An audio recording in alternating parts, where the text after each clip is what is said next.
I would say that don't let fear get in your way of trying something that you are seeing a lot of people get a lot of good results from.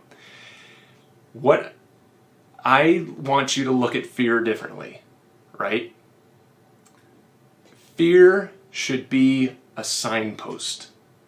Fear should be that thing that you look at it and you say, that scares me.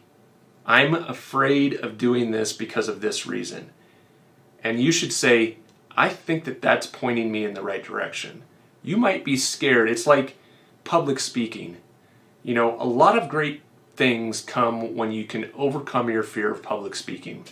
For instance, we have this great YouTube channel and we're able to help a lot of people because we're not afraid to public speak. But we were at one point, like butterflies in the stomach, it sucked. But we looked at that fear as a signpost that said, follow this fear, and on the other side of this fear is something that's really, really great.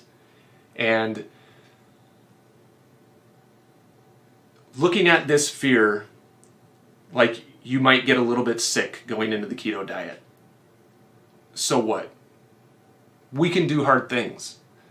We can do hard things. You can do hard things. Getting a small rash or something, at the outset of the keto diet, or getting the keto flu, who cares?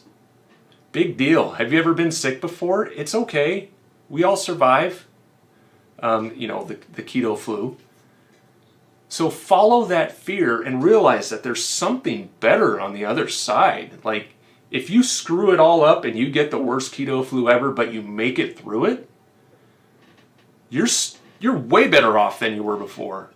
Like, you follow that fear and it's going to take you someplace great. I guarantee it. You're going to feel better. You're going to lose weight. You're going to be healthier. You're going to show up better in your life for other people because you're healthier. You're going to show up better for yourself in your own life because you're healthier. All because you follow the fear. And that's okay. Let fear be a guidepost to show you where you should be doing things, where you should be taking chances and risks in your life, rather than letting it be a wall. Let it be a guidepost. Something great is on the other side, or something great is down the road from where that fear is pointing you to.